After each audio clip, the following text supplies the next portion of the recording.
Bueno, señores, ha ganado la selección argentina 5-0 ante Zambia, cerrando esta doble fecha de amistosos, esta doble fecha FIFA.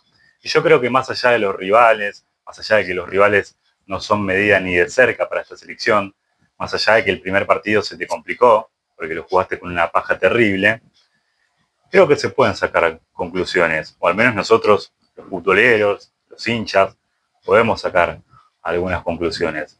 A mí particularmente me gustó, me encantó el partido de Thiago Almada hoy, un jugador movedizo, participativo, generando juego constantemente en ataque. Por otro lado, me parece que Messi, más allá de la edad, más allá de que está en la MLS hace algunos años, de que perdió ese roce europeo, yo creo que sigue siendo un jugador que te puede solucionar algún partido, sobre todo algún partido complicado con alguna selección grande de Europa o alguna selección grande de acá de Sudamérica. Yo al menos sigo sintiendo de que sigue siendo el jugador más importante de esta selección. Veremos cómo llega físicamente. Hoy se lo vio bien, lo vi bastante rápido. Si bien, como digo, a ver, es difícil medirse o medir las cuestiones ofensivas y defensivas ante estas elecciones, ¿no? Si bien en algún momento también me sorprendió cómo ocupaba los espacios la selección de Zambia, ¿no? Que generaba superioridad en defensa, pues se comieron 5, ¿no? Pero al menos algunos minutos, sobre todo después del primer gol de Julián Álvarez, hubo un lapso ahí de 30 minutos entre Argentina tocaba la pelota, buscaba el espacio y se generó ese juego aburrido, por decirlo de alguna manera, para nosotros, los espectadores. Hubo esos 30 minutos ahí donde Zambia ya defendió más o menos bien, ¿no? Y Argentina no encontró los espacios. Después, bueno, cayeron 4 pepas más, ¿no? Pero a ver, creo que no hay titularidades totalmente indiscutidas, solo algunas, la del Dibu Martínez, el Cuti Romero, Tamendi. Después por las bandas vos tenés alternativas, de un lado a Molina y Montiel, del otro lado a Acuña y Tagliafico. Me parece que Molina saca un poco más de ventaja sobre Montiel, y Acuña y Tagliafico parejitos, parejos. No me gusta para nada a mí Acuña. Acuña que hasta hace poco en River era el más criticado, era el más puteado. Ahora más o menos se calmó la cosa porque llegó Coudet, porque ganaron algunos partidos, jugando más o menos, pero ganaron. Y la cuestión con Acuña se calmó un poco. Digo e insisto que debía haber tenido la oportunidad Gaby Rojas hace un tiempo. Le llegó ahora, tuvo algunos minutos el partido pasado, pero me parece que no le va a alcanzar como para meterse de lleno en la Copa del Mundo.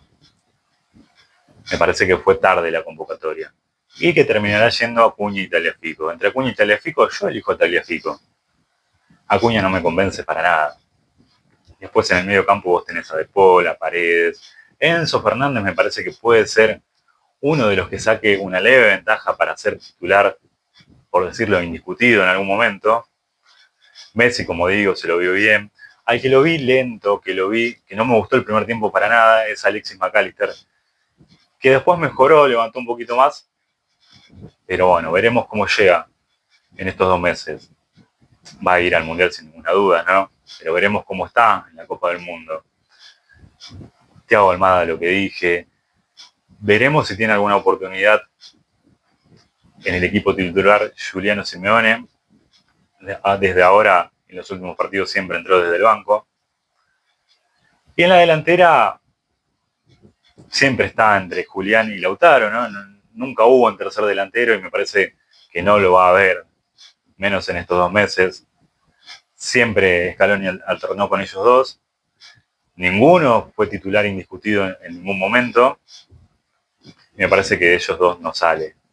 Pero después en el medio campo sí me parece que puede haber sorpresas, puede haber sorpresas desde los que vayan y desde los que no vayan, ¿no? Hoy entró el Colo Barco, por ejemplo, también me gustó desde la actitud, hizo un golazo, el quinto gol de la selección, golazo del ex Boca, y veremos.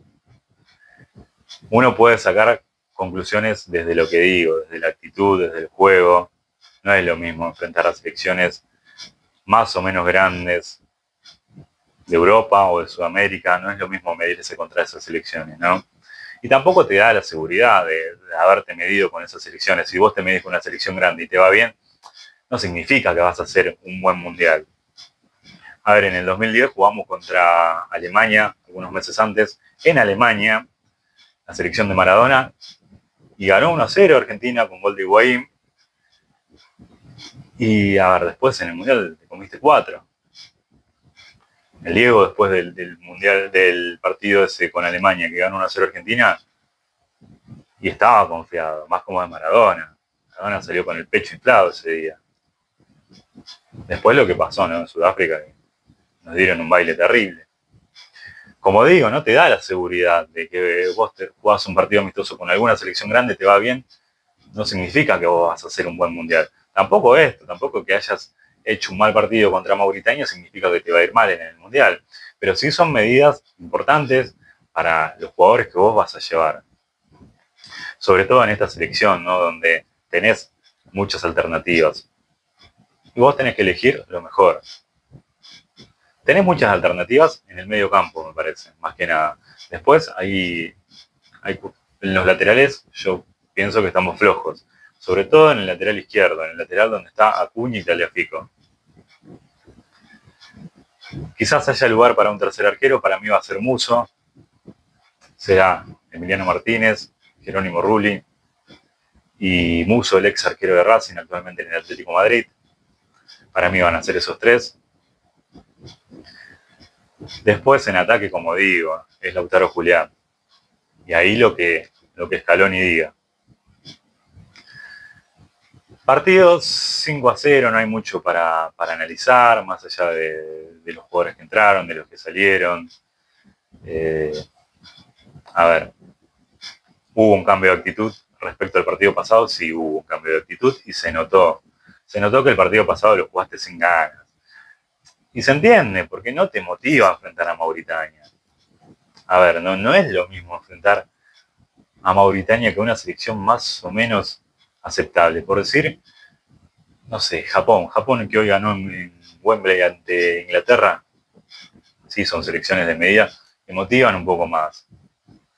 Lo de hoy y lo del viernes ante Mauritania, la verdad que, a ver, Argentina juega por cumplir, por, por rellenar el calendario de fecha FIFA. Está bien, vos tuviste una suspensión de la finalísima contra España y tuviste que salir a buscar rivales a último momento. Yo pienso que se podía haber conseguido algo mejor, ¿no? Veremos qué sucede también en la AFA. La verdad que es una situación complicada la de los dirigentes del fútbol argentino. Yo creo que repercute, sí, en la selección. No es que repercute al 100% o repercute en el rendimiento o en los resultados que tenga la selección, pero sí hace ruido que los dirigentes estén procesados, de que el fútbol argentino sea un total desastre, de que últimamente salgan escuchas o salgan conversaciones de los árbitros de partidos arreglados. Eso termina repercutiendo o haciendo ruido en la selección, porque para mí va de la mano. A ver, no se puede abstener una cosa de la otra. Esperemos cambie el fútbol argentino, por decirlo de alguna manera. Muchos especulan con que Argentina le va a llamar en el Mundial.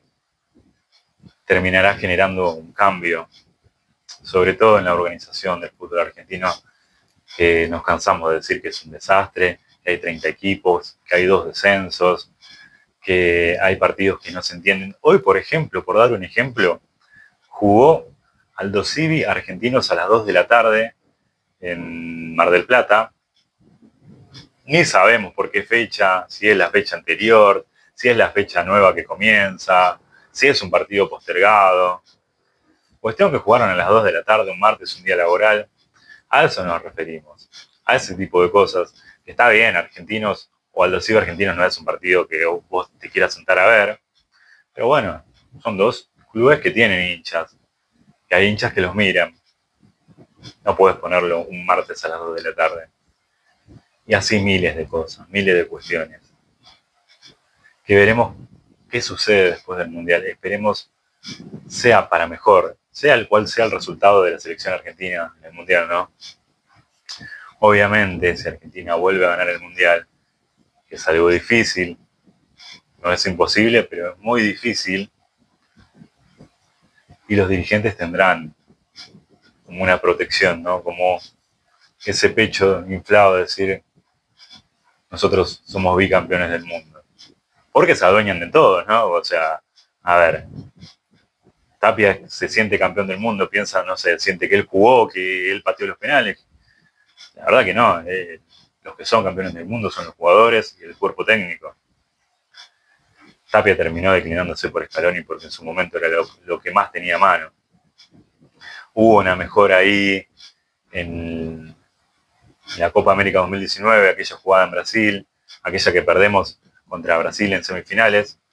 Hubo una mejora en los últimos dos partidos y por eso se termina quedando Scaloni. Habría que ver, no.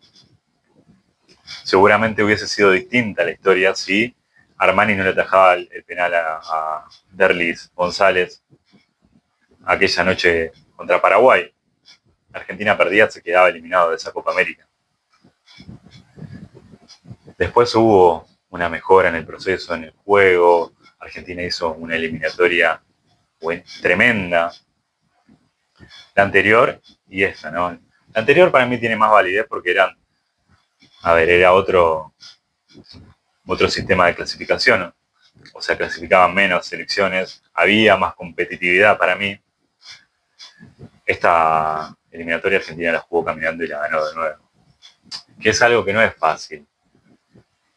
Pero creo que no hay, que la eliminatoria sudamericana perdió eso que tenía, esa dificultad que tenía, porque clasifica más del 60% de las selecciones.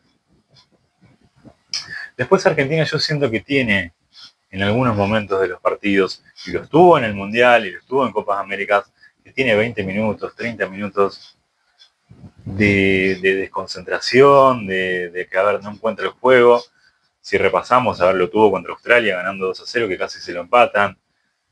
Contra Holanda se lo empataron. Esos minutos de desconexión que tiene la Argentina, ¿no? Lo tuvo contra Francia. Lo tuvo en la Copa América pasada ante Ecuador, que termina yendo penales, que termina ganando Argentina. En la Copa América que gana en 2021 esos minutos lo tuvo contra Colombia. Después, bueno, ganó partidos importantísimos, ¿no? Pero esos minutos de desconexión que tiene la selección por momentos, y te pueden dejar afuera de una Copa del Mundo. Sobre todo con selecciones grandes, con selecciones de peso. Por eso creo que hay que trabajar mucho en lo mental, en la actitud, en que ahora es difícil no tener cierta relajación después de ganar todo. Argentina tiene que seguir manteniendo ese espíritu competitivo, ¿no? Y de hecho las sensaciones en los hinchas no son las mismas. A ver, la manija que había el Mundial pasado, faltando 2 o 3 meses, era terrible. No tiene comparación con lo que es hoy. Hoy de a poquito se va entrando en ese espíritu mundialista, ¿no? Por decirlo de alguna manera, pero muy de a poquito. Sobre todo porque vos no tenés rivales con que competir. Pero por momentos también, cuando ves a esta selección, genera ese entusiasmo. Cuando ves a Thiago Almada tirando paredes con Messi, cuando ves que el equipo por momentos funciona y genera entusiasmo, es la realidad.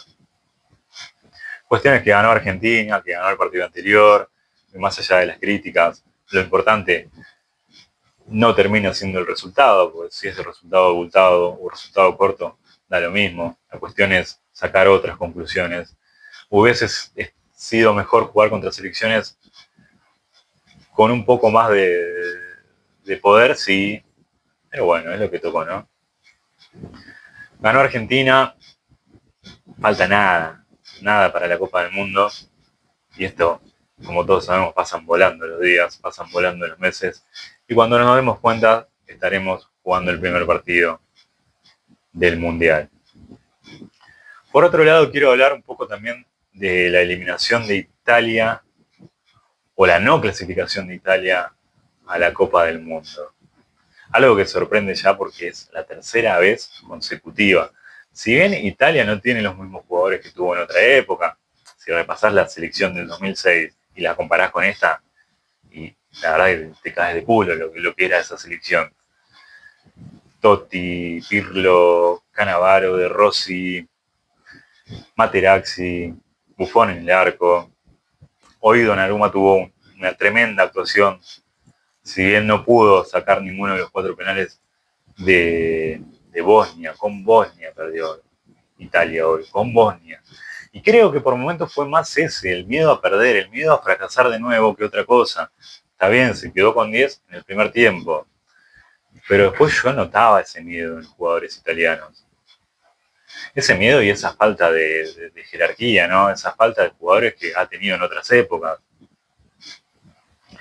También otros dicen que la forma de jugar, esa forma mezquina, defensiva de Italia, históricamente fue así, y quedó en el tiempo. Puede ser que haya quedado vetusto en el tiempo, o sea, que sea, el fútbol cambió, el fútbol hoy es más velocidad, es otra cosa. Yo creo que no. A ver, que Italia pueda adaptar su fútbol a este, porque después mirá lo que clasificaron y clasificó el Congo, y en un rato juega Irak-Bolivia por una clasificación al Mundial. Está Curazao, está, a ver, Cabo Verde, y no está Italia. 4 veces campeón del mundo Italia. Yo creo que la eliminatoria europea tiene mucha más dificultad que la sudamericana. Es algo que se discutió mucho en algún momento. En algún momento quizás la eliminatoria sudamericana fue bastante dura, bastante complicada, porque clasificaban 4 de 10, uno iba al repechaje, el quinto iba al repechaje, casi siempre terminaba ganando el repechaje, ¿no? Salvo algunas pocas veces, como la que perdió Uruguay con Australia en 2006. Pero la mayoría de las veces el quinto de Sudamérica terminó clasificando al Mundial. Hoy clasifican 6 y uno juega al repechaje. Hoy Bolivia juega al repechaje con Irak y tiene muchas chances de ganarlo. Es decir, que terminarán siendo 7 de 10. El 70% de las selecciones van al Mundial. En Europa es otra cosa. En Europa a Italia le tocó jugar contra Noruega en la zona de grupos, un Noruega que hizo una eliminatoria tremenda. Y terminó saliendo segundo. Y le toca jugar este repechaje que, insisto, lo pierde desde el miedo, lo pierde desde ese miedo a fallar, desde que ese peso que tiene, que no vas a la Copa del Mundo hace 12 años y ahora van a ser 16. Cuestión es que perdiste con Bosnia, que por momentos me sorprendió, jugó bien Bosnia, tiene buen juego, pero por historia, por también por jugadores, porque a ver, la liga italiana sigue siendo una buena liga. En su momento fue la mejor liga para mí, allá por 2006, por 2005. Yo recuerdo mucho los equipos del P6 de esa época, que tenía el Milan, el Inter, la Juventus en la B, pero la Juventus en la B con un equipazo que rápidamente terminó ascendiendo. Después decayó un poco la liga, o fue superada por otras, pero nunca perdió esa importancia, nunca perdió eso de ser una de las ligas más competitivas. Yo creo que es quizás la tercera liga más importante de Europa, hoy en día, ¿no? Cuestión es que quedó afuera Italia nuevamente, que no quedó afuera, no clasificó al Mundial directamente. Y en los mundiales anteriores, en 2014, había quedado fuera en primera ronda, jugando contra Uruguay, Inglaterra y Costa Rica. Y en el 2010 también había quedado fuera en primera ronda, perdiendo con Eslovenia. Por otro lado, quiero hablar de Uruguay, que hoy empató con Argelia 0-0, que va camino al fracaso para mí la Celeste. Y de hecho, teniendo jugadores importantes, teniendo recambio. Pero bueno, es dirigido por el vendehumo de Marcelo Bielsa, que hoy hace cambios. El árbitro adiciona 3 minutos. Y Bielsa hace cambios hace 2 o 3 cambios a los 91 minutos. Esa cosa rara que tiene Bielsa, eso que, uy, mirá Bielsa el distinto, que dicen algunos, que es una vendida de humo terrible. Bielsa nunca ganó nada, siempre quiso ser el diferente, y de hecho es un tipo totalmente antipático, eso sería lo de menos, ¿no? Pero por la importancia que le dan a este técnico, digo. Un tipo totalmente detestable, que los jugadores uruguayos no se lo bancan ninguno, que ya ha tenido problemas con casi todos los jugadores de la selección. Ya está lo de Bielsa. O al menos no vale lo que le pagan, lo que le paga la Asociación Uruguaya de Fútbol, la AUF. Va camino al fracaso este Uruguay. Insisto, teniendo recambio, teniendo buenos jugadores, teniendo con qué, está bien, no tiene a Suárez, no tiene a Suárez como lo tuvo en otros momentos, en 2014, en 2018 quizás, no tiene a Cavani ya, pero así todo sigue teniendo un poderío ofensivo importante el conjunto uruguayo, que no lo sabe aprovechar, que este técnico no le va a saber sacar provecho. Ya fueron o son incontables los fracasos de Bielsa en Copas del Mundo, no hace falta nombrar cuándo, ¿no? Después tuvo una Copa del Mundo más o menos aceptable con Chile, que terminó perdiendo en octavos de final contra Brasil, ¿no? Que para ellos fue un buen mundial ese, ¿no? Para Chile. Cuestión que a Bielsa le fue bien en el Leeds de Inglaterra, que ascendió, ni siquiera, a ver, fue un equipo de segunda división. Me parece, a mí es lo que yo siento, que Uruguay va camino al fracaso. Tiene un grupo más o menos accesible. En el peor de los casos me parece que podría salir segundo, que seguramente se enfrente con Argentina. Ellos dicen, en las difíciles y las ganamos. Es una mentira total esa. En el 86 que pasó Argentina. Nos enfrentamos en el Mundial del 30, hace casi 100 años. Y después, bueno, lo que cuentan ellos, Copas Américas, que no sé cuántas finales nos ganaron. Una mentira total. Sí reconozco que nos ganaron 2 Copas Américas, una con Messi y otra con Maradona. Pero, ¿están seguros que en las difíciles de verdad nos ganan? En la única más o menos difícil que se enfrentaron en mundiales la perdieron, que fue en el 86. Yendo a lo que quizás es más actual, ¿no? Porque después tenemos que ir 100 años para atrás. Si no, es que quedan afuera en primera ronda también, ¿eh? Porque ojo que este es Bielsa, tienen a Bielsa de técnico. Que digan lo que digan. Para mí es un tipo vendehumo, que siempre lo fue, que siempre tuvo esa cosa detestable con los jugadores, que tuvo problemas con los jugadores en todos lados, que no es casualidad eso. Veremos qué pasa en un rato con Irak y Bolivia. Yo creo que va a pasar Bolivia. Se meterá al 7º equipo sudamericano en la Copa del Mundo. Algo que no ocurre hace más de 24, 22, 32 años. 32 años sin participación de los bolivianos en la Copa del Mundo. Yo creo que va a pasar. Puede que no sé cómo juega Irak. No sé si es... A ver, son selecciones totalmente chicas. Está para cualquiera. Las sensaciones que yo tengo que va a ganar el conjunto boliviano. Hice un resumen más o menos de lo que pasó del partido de Argentina, opinión sobre el partido de Italia, de la no clasificación de Italia al Mundial, y bueno, ahí veremos, y de Uruguay, los uruguayos que, insisto, para